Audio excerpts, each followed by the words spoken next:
Welcome to the PolyPsych podcast. This is your host, Anthony Lindsay. And Stephanie Marina. All right, so we're here with Alexander Khoury. I'm even pronouncing your name right, yeah? Alexander Khoury? You got it. You're probably one of the first people to actually do that correct. So congratulations. Freaking nailed it, yeah. All right, so we wanted to talk to you about the rise of radicalism.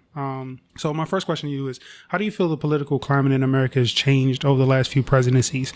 Speaking of the country as a whole, it seems like we were more divided than we've ever been, but maybe the situation isn't as bad as the media portrays it to be. We're actually fairly united as a country, so I'm not really sure. So how do you see the country's political unity? Yes, so there are a few things on that. I think probably three in total. One, the backlash culture in the country, which is very real and true. There's a prominent saying and a joke, but it's partially serious, that Obama drove the right insane, and Trump is now driving the left insane. And that's kind of a continuum of what's been going on for the past few centuries now in the country, and I think it really started with Watergate and Nixon, where there was a real feel of polarization where you lie, or depending on where you lied on the political spectrum. And in response to that, the opposing party, it was in their best interest to then polarize their demographic, or the other demographic, sorry. And because of that, you see less of a back and forth between the parties, less of compromise when it comes to passing legislation, and more of this ideological tilt towards either extreme leftism or extreme, nationalism, which is concerning. There are interesting studies done on this. It's kind of the concept of groupthink. And I don't know if you're familiar with this. I actually don't know the study name off the top of my head, but it's fascinating. They took, for example, I'll give a quick brief. One of the studies they did, they took 50 people who ideologically agreed on a certain issue, say climate change. They all agreed that it existed and had a left-leaning approach, left-of-center approach in terms of how to deal with the issue. And what they did was they took, as varying ranges along that spectrum, they lumped them in a group together, locked them in a room, and then had them converse with one another for around 1 or 2 hours. And by the end of that conversation, instead of coming to the center, which was not what they were expecting, they went further than the most radical position taken in the group. And same with the right. And then, and I only assume that the people conducting this study had popcorn. They had those two groups who were isolated on their ideological, by their ideological extremes, converse with each other afterwards. And it turns out that there was no progress was made whatsoever, as opposed to conducting a study where they just lumped 50, so 25 from each, into a room and had them converse with people who disagreed with them.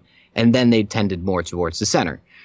So it really does matter. And this is something that both sides of the spectrum are guilty of. It's kind of the concept of identity politics.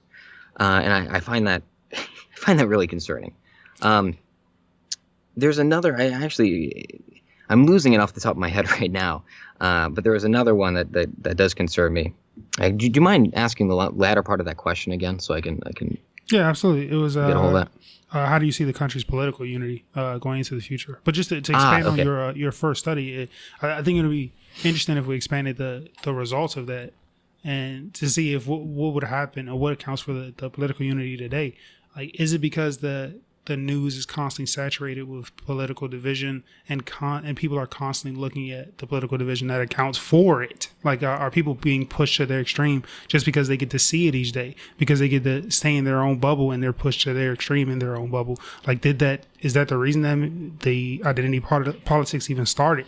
Is because we all got stuck in our own bubble and got pushed to a further extreme, you think? So media has a role in this. Definitely. I mean, this study can't conclude that either way, and that's not the purpose of this study. Nor could really any study that just looks at overall generalizations of the population. They can't do that. That's not the role of statistics in that capacity. They don't have the capacity to do that. But we can look for causation through other means, and I definitely think that polarization through social media, through new media, and through mainstream media, I think yes, that definitely does play a role. Hopefully that answered it. I really don't have much to say on media. Media bias exists. You're not going to get rid of it. There seems to be a consensus on the right that if you ask most people who lean right, they prefer MSNBC, or they have less problems with MSNBC than they do CNN.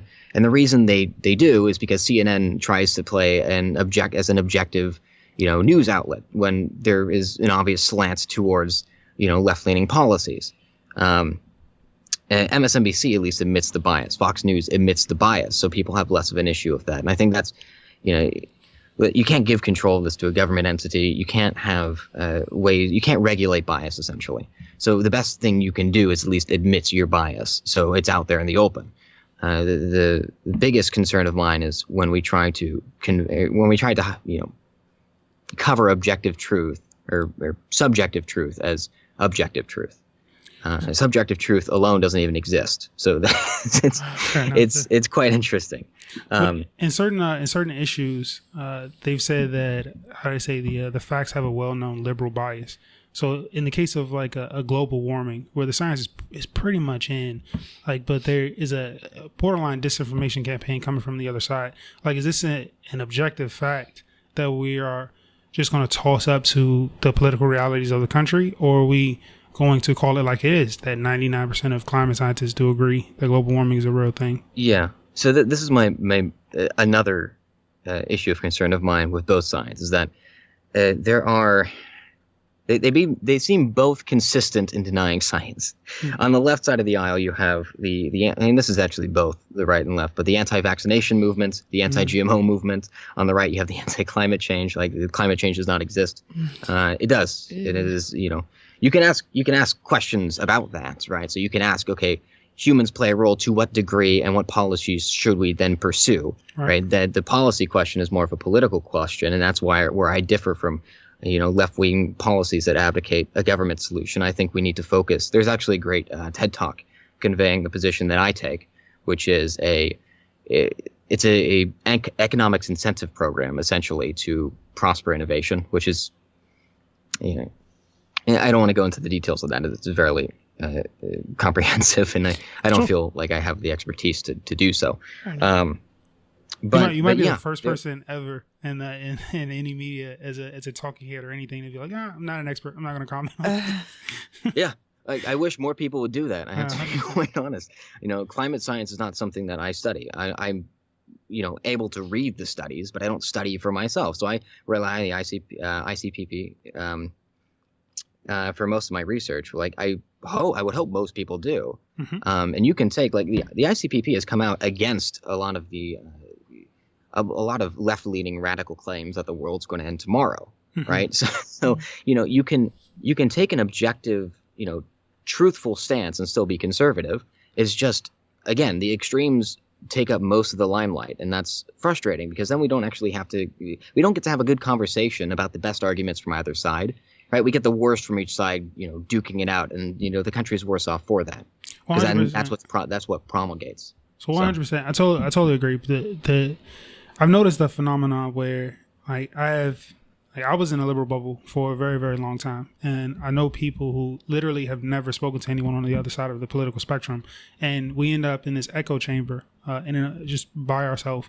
And then when we do speak to a conservative, later on in life, we don't really disagree with very much. Unless you're far, far left on the political spectrum, Republicans and Democrats typically agree on most things, but for some reason we kind of throw all of that out of the window, during normal conversations online. It's politics. That's what politics are. Politics turn everything toxic, right? Because politics doesn't just encompass policy. I wish it did. If it was, then it'd be fantastic, but it doesn't. Look at the last election cycle. That was politics at its worst. Absolutely, right? It was the most extreme negative aspects, personified by both candidates. It was horrible. 100%. It was a horrible election. So we had an election between Hillary Clinton and Donald Trump, to which a reality TV star and a crook. So it's 100%. And Democrats literally stayed home, and I think that I could say that the Republicans that voted for Trump may have voted as a protest vote. No, they did. I'll get to two things here. One, Donald Trump didn't win that election. Hillary Clinton lost the election, right? 100%. And we have the reports out. I forget the name of the new chair for the DNC, the Democratic Party currently, but she came out.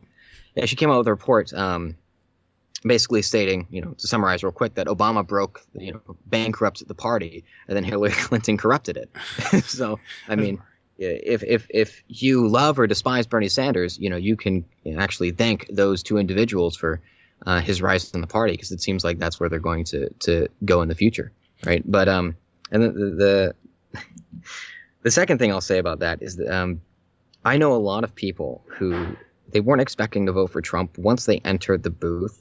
Right, once they entered the voting booth, or when they had a moment to themselves to fill out, the ballots, there was an instance where it didn't matter to them. It didn't matter all the criticism towards him, the coverage about him, the campaign against him. They were sick of being called terrible people for having a belief, and it was a protest vote. I don't know if you want me to swear, but I had a friend who essentially said, "You know what, Alex, I looked at it and I wasn't going to vote on the top of the ticket, but I saw her name, and then I remembered that smile, that condescending, shit-faced smile, and I said, fuck it, and I circled Trump." Oh. And I think a lot of people did that. Yeah. I really do. So, what I find interesting is that, like, we had, so if you go back to the beginning of the election, where it's Bernie Sanders versus Hillary Clinton, I think that they alienated a lot of the liberal base when they cheated Bernie Sanders out of the election. So then you put Hillary Clinton up, and we don't like Hillary Clinton. We all see her as a crook. But we said, okay, fine. And then they put her up against Trump, and we just stayed home. And then something happened between the primary election and the general election where, like, I don't know if identity politics really came to the forefront of this argument, but it seems that the entire agenda for both Hillary Clinton and Donald Trump was just identity politics, was the trans issues and the gay issues and well, black people this, and like they just kept throwing that in our face. But, by the way, can I note, hey, anytime you specify an individual by their sex, their orientation, or their race, you become then a racist. I just want to clarify that, because if you truly believe in the teachings of Martin Luther King Jr., Gandhi, the great liberals of our time, or they're still of our time, I would like to say, hopefully, you would judge these people by the contents of their character and not their skin color or these arbitrary features. And yet that's what we see prominent on both sides, right? So I think the left kind of started this, right, with the concept of identity politics, that your race does matter, that these things do matter, and they should influence how you vote. And I think Republicans are taking the wrong message away with Trump, saying that, well, okay, they're doing this, black identity politics, this gay identity politics, this LGBTQ identity politics, so on and so forth. We're going to respond with our white identity politics. No, you should respond by pointing out that identity politics have no bearing on how, policy should be decided or how individuals should vote in the country, right? Take the approach of Martin Luther King Jr., you idiots, but they don't do it. So, I think the 2016 campaign, listen, you don't get Richard Spencer. You don't get people, the white nationalists, not supremacists, the white nationalists, right? And that's how they prefer themselves to be called. You don't get that without another extreme on the other end pushing people towards them, right? When you start alienating people on the basis of their skin color, they're going to react in an extreme way. We saw this in the civil rights movement, right? Listen, the Black Panthers, as much as, I don't agree with their, how they approached the issue, there was a reason for their existence. There was a reason for their outrage. Yeah. And thank God we had someone like Martin Luther King Jr. who came along to rectify that. That's why he I don't think people realize how amazing that man was. And I think now that, he's gone, he's been gone for quite some time, and the movement hasn't had a figurehead like him, we see it gets toxic. It gets toxic really fast. I wonder if the era of Obama, the Obama era, if people will look back on that in 10 years or 15 years after the Trump era and, I don't know, Dwayne "The Rock" Johnson era, like, well, whoever's coming next. But, like, will we look back at the old, that'd be great. That would be amazing. Fantastic. That would be the biggest mockery of our political system. I think it would be perfectly fitting. So and then Kanye West right after that. You think we'll ever look back on the Obama era like, you know what? It wasn't so bad. I don't think he'll go down as one of the worst presidents of all time. I don't think he'll go down as one of the best. I definitely think Obama is responsible for exacerbating race relations because he was the party of identity politics. So, I think that's an issue. I have a few gripes with President Obama, not as many as most conservatives. But, I definitely disagreed with some of his policy. The bailout of the banks was not something I was in favor of, in certain aspects of how he dealt with the Middle East conflict. I just definitely disagreed with. Okay, and there I could how he ran his campaign. So I don't know, to shorten it, I don't want to get too into those issues. But to say briefly, I think Barack Obama will go down as kind of a C+ president. That sounds about right. Middle of the road. To dig into it just a touch more, though, as far as Middle Eastern policy, the biggest thing that jumped out at me was the drone strikes, like the signature strikes that we had, and the fact that we killed more civilians than we did actual terrorists. Like, how do you feel about the drone strike program in general? So, way to hit me with a very, very difficult question to answer. It's an interesting moral question, because on one hand, you know that if you allow terrorists to live, the capacity for evil is greater than if you take them out. So what is the equation to justify a drone strike in that sense? And that's a very difficult equation. Mm. I'll tell you this right now. The one thing I do somewhat agree, I don't agree with Noam Chomsky a lot, but the one thing I did agree with him on is that people on the ground don't care where the drones are coming from or the reason for the drones. All they see is that bombs are dropping from the heavens and they know it's from the U.S. So in terms of regional stability, drone strikes are not the solution. You need occupation. But America's not willing for occupation. So, our military strategy has 4-year cycles, 8-year cycles at best, because the commander-in-chief of the army changes in 4 years, in 8 years, and it's democratically chosen. Right? The president is democratically elected. So it's not, we can't commit to 20 years in Iraq. We can't commit to 30 years in Afghanistan, not like we did Korea or Japan, right? Vietnam is a key example. The shift really began with Vietnam, where, if we stayed in Vietnam, it most likely would have turned out to be something like the Korean conflict currently, where you have a south and north divided by a demilitarized zone. That's a fairly plausible, outcome if we stayed. But we didn't. We backed out, and a genocide, preceded that. And it's interesting because on one hand, yes, we don't want our soldiers to die for nothing. And we don't want to enter conflicts that, we ought not to be in. But at the same time, here's the thing. It's a complicated equation between humanitarian aims, national security aims, and the protection of your soldiers. And that trichotomy, it's difficult, and it makes decisions. It's why I'm more lax when it comes to the decisions that individuals make on the international level when dealing with nations abroad. Trump has a handful currently with Iran, China, and North Korea. Okay, so I'm more lenient in his decisions towards approaching those issues than I would be domestic issues, because it's hard. It's very hard. It's the hardest thing you can do as a president. And if you study international relations, you realize it's not black and white. You can't just say we're not going to drone strike anybody. Sometimes you have to drone strike. Sometimes you have to be involved in that capacity. So I couldn't agree more. I'm glad you touched on the nuance of it. A lot of times we ask people about drone strikes, and we get such a small, facile argument that it'll anger you. Like, is that it? That's the whole. That's all the intricacy. Like, they're bad guys over there. We have to. Yeah, it's crazy. All right, so one quick question before we touch on the last bit is there's been a rise in conservatives not being allowed to speak on campus. And we've always known that universities they lean left, like they're more liberal. So, should the freedom of speech extend to the college campus fully, or should there be quote unquote safe spaces? Should there be places where quote unquote radical speech is not allowed? So it depends on the institution. If it's a public university, right, run by the state, given federal aid, et cetera, yeah, 100% free speech should apply. Private institutions, you can sign a contract. It's up to them. I would encourage them to adopt a free speech model, but some don't, and that's their prerogative. They're a private institution. The Constitution doesn't have a bearing on them in that capacity.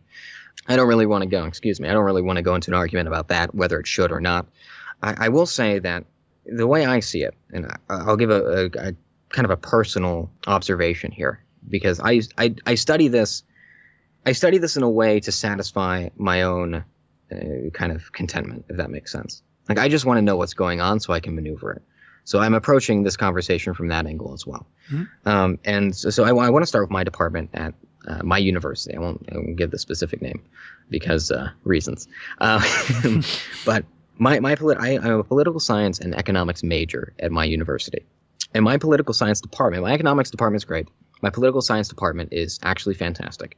There are, and you would expect this from a political science department or anything that involves politics, a very diverse group of mindsets, right? A lot of people disagree with one another. It's actually almost impossible to find someone who agrees with you fully on an issue in that department. And it's actually very nuanced. The debates are very, they're cordial, they're nuanced, and they're worth having. And the professors allow it. The professors, for the most part, there are some that don't, but the majority of the professors, they really take their approach to teaching ideology seriously, and they try the best they can to not allow their bias to get in the way. Sometimes you get the teachers, professors, that joke around about it, and that's fun. And if they do give individuals, crud for believing a certain thing, they'll make sure to also, either hit themselves with something stupid that they believe, right, that they know is irrational, or they'll hit someone else in the class that's with something that is completely irrational that they hold that's, contrary to the other person. So it's fun. My department's great. It's fun. I think the best example of this is when, we're a good 10 of us were sitting down in the library. Some of us were prepping for a research methods course. Others were prepping for an international relations midterm. And we were discussing the new GOP tax plan. Now, I personally like the GOP tax plan. Not a lot of people at the table agreed with me. And our conversation centered around the estates tax. And at the end of at the end of like an hour and a half, we actually made a lot of concessions to either side on the estates tax to come up with what we seemed as a reasonable conclusion to the debate. And we can talk about that, for example, when we talk about race issues in the country. So is there racial bias in policing today? Right? Or is there systemic racism, essentially? Does that exist in the police system? I can come out and, fairly diverse in terms of, racially as well, which I personally don't think matters. But in this sense, just to give you an idea of how tolerant my department is with different ideas, I can be talking with someone who is African American and there's no issue here. And I can say something along the lines of, the crime rate in the African American community is 75%, right, in terms of direct violent crime. And that is proportional to the actual arrest rates. And they understand that I'm not saying that it's because these individuals are black that they're committing more crime. I'm merely pointing out the association. It's a data point. It's a piece of information that we have to, actually recognize. The reasons for that crime rate are, multiple fold. And it comes down to culture. It comes down to, economics, standing, social economics, instability, et cetera, et cetera. But we can't even get to that point in the conversation if we don't accept that previous fact. And because we can actually have a conversation about these things. And the department's very good about this. I'm writing an essay right now about neoliberalism in Venezuela and how it wasn't a failure of neoliberalism, but it was a failure of socialist big government policy. And that's totally fine with my professor. And it's totally fine with everyone in the department. They don't care. They just want me to make a good argument, present a good argument for them to challenge. And they'll challenge it. Now, take it immediately outside of my department. Go to the gender studies or any of the sociologies, even the STEM fields. Radically different. Radically different. People don't know what they're talking about, but they are more to believe that they are correct, to put it plainly. So what you have is, and this is unfortunate because it's a few things. It's groupthink, as we touched upon earlier. But it's also the sense that this is somewhat unconscious, right? So you have professors in my field who, they're very nuanced about these issues because they know them, right? They spent their whole life studying them, right? And politics is a very nuanced topic.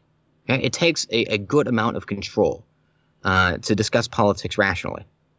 Now, when you have the case that every professor is talking about politics when they don't study politics, that becomes an issue. And I don't think it's for the most part, conscious. I don't think that individuals are trying to promote this, I don't believe in the conspiracy that there are just a bunch of communists on campus trying to, ruin America. Let's put it that way. I don't believe that. What I do think is that people are unaware of their own biases in the way they teach. For example, I have an astronomy professor at that same university who every 5 minutes during lecture, we're learning about the stars, he would rant on Trump. It's like, I don't need to hear that. And I understand that you may not recognize what you're doing, right? And that you don't recognize you might be alienating some people, that you might be spreading misinformation, that you may be radicalizing individuals who this is when they are most vulnerable, right? College is when you are most vulnerable ideologically, because this is where you come to learn about yourself, learn about what you believe, test the best questions about life with others who disagree with you. But when you demonize the other side for having a difference of opinion, that doesn't happen. Right, so you have a shift towards the left because of this kind of unconscious bias, and people not, listen, you can be an expert in astronomy and know, jack crap about politics. It's actually very, very common. It's very common amongst, kind of the same, not the same discipline, but, someone who studies astronomy doesn't know much about physics, and vice versa. So they shouldn't be discussing physics. Like the astronomy professor, well, I guess actually astronomy, you do need to know a lot about physics. A lot of physics, yeah. Let me build a different analogy there. Mm-hmm. The English teacher doesn't know a lot about physics, correct? So maybe the English teacher shouldn't teach physics, and the physics teacher probably shouldn't teach English, right? How about they have a little bit of respect for the fact that they don't know everything? Going back to that point, because I think it's very important. Even if you're an expert in your field, it doesn't mean you're an expert in every field. Mm-hmm. And I think this is really what is contributing to the divide on campuses. Because, listen, going back to what I was saying on groupthink, you have an institution that fosters, radical beliefs in individuals out of their own personal biases and ignorance on the issues themselves. And then those individuals, they collectively think together, right? They form groups together to push a movement forward, and that movement only then becomes more radical. Mm. And unfortunately, the left has a heavy favor on campuses. Hey, listen, I think I'm the only conservative guy on my campus. Right? If I openly talk about anything in a lecture class of 200, I'll be killed. Mm-hmm. So it's I don't get that luxury of having 200 people behind me who naively agree with everything I say. I kind of wish that was the case to make my job a lot easier. Mm-hmm. If I had to choose one or the other, I'd choose, obviously the one that benefits me. But if I had an ideal choice, right, it would be neither. It would be, listen, we understand we disagree, and I'm not going to kill you because of it. But, and I'm obviously, overstating it a bit, but there are assaults that happen on campus. Antifa is, the alt-right, ooh, scary, is idiots. I despise the alt-right more than I do Antifa for personal reasons. Antifa, though, disgusts me. The only reason I despise the alt-right more, is because I know these idiots. Like, I talk to people like this on a daily basis because of, where I lean politically. Mm-hmm. And I'm just trying to make them not make us look bad because, people can go off the rails. Mm. And don't conflate the alt-right with, classic conservatives. They have almost nothing in common with us.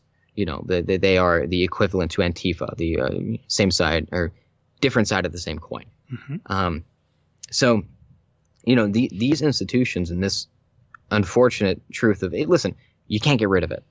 You're not going to be able to get rid of it because humans suck. Like we have these mechanisms built in to facilitate our own destruction, and I'm just fascinated that we haven't done that yet. It really is kind of mind-boggling. So it's innate in humans. It's one of our many flaws. How do we get through it? I don't know. That's the unfortunate truth behind it. I don't know how we're going to fix it. Maybe one day it will take a radical extreme for us to rethink our positions on everything. I hope that's not the case because, listen, I don't want something that extreme rearing its head into our politics, but that may be the case. I'm not quite sure. I'm hoping that this is it. I'm hoping that this is the top of the pendulum swing. I'm hoping that this is the most extreme that it gets. And I think I can guarantee you it's not. That's terrible news. That's horrible news. Like, I don't want that at all. I was hoping that this was just the natural ebb and flow of a democracy, but apparently not. Well, I mean, maybe we can get Kanye West in the office and it'll go a little bit further. It is the ebb and flow of democracy, and that's why you see a lot of democracies that are unchecked fail. There's a reason we're not necessarily a democracy; we're a republic, right? Our country is actually founded on, a Burkean concept of the republic. And a lot of people don't recognize this, but we don't just. It's kind of Burke. It's like the United States is Burke and Locke made a child. That's the philosophy that the United States promulgates. So when we elect officials, we don't just elect them to represent us. We elect them to make decisions based upon, our desires on their own discretion, based off their own discretion. So, for example, it's totally appropriate for an electorate to elect somebody who doesn't vote the way the majority of the electorate wants, because the person in charge has been given the right to act on his or her own discretion to ensure that the best interest of the people they are representing are kept intact. Oh, yeah, the super delegate issue. Yeah. Yeah, no, it is an issue. And so, but there's a reason for that, because the masses, listen, no one knows everything. Actually, the vast amount of people together know almost nothing. So when you have those people making decisions on the most important aspects of your country, of course the country's going to fail. You need a mixture of this kind of elitism, right? Because people, listen, whether you like it or not, professionals know what they're doing on the field that they're studying for the most part. At least they know more than than Billy Bob off the street. So you need a balance between democracy, because you don't want the elites to run everything. You want them to be, tied to individuals, so their intent is aligned. So they don't run off and create oligopolies or a monarchy. You don't want that, but you want to make sure that they're incentivized to do the same thing. And you do that through a republic, right? Because at the end of the day, the elites need the votes of the individual to be elected into office. And at the end of the day, the individuals who vote them into office need to be guided. A lot of people don't like hearing that, but it's the truth of democracy. Like, it's not a perfect system. Yeah, it was always the threat that the masses would get together and it would be the oppression of the masses. Like, that was always the biggest fear. It's the reason we moved toward a republic in the first place. And I mean, if you look at the masses that we have right now, do you really want whatever swing to just take over the political system? Can you imagine that if the only people that took over are the loudest voices in the room? So we have Antifa on one side, and we have the people dressed in Nazi uniforms on the other side. And these are the two people that are going to run the two halves of the country. Like, you don't really want the masses to take control, because most of the masses are sitting home. So the loudest voices and the craziest voices are the ones that oppress everyone else. Listen, I couldn't possibly agree with you more. We've got to do this again. Like, I've got to wrap it up, but yeah, I'd love to. We've got to touch bases again. Oh, go for it. You mind if I do a plug real quick? Yeah, for absolutely. My own show here. Yeah. I have a show in association with Prager University and Prager Force. Prager Force is the student ambassador program for Prager University. It's called Politically Grounded, and we go around the universities in the U.S. discussing with young conservative libertarian activists on the challenges they face, discussing multiple issues. It's a lot of fun. We have a good amount of fun. Sure. You can find that on SoundCloud, iTunes, YouTube. Again, Politically Grounded. And you can find it on PolyPsych.org. I'm going to grab your RSS feed, and I'm going to take a couple of links for it and put it up on the site. So, all right. I appreciate that. Appreciate it, buddy.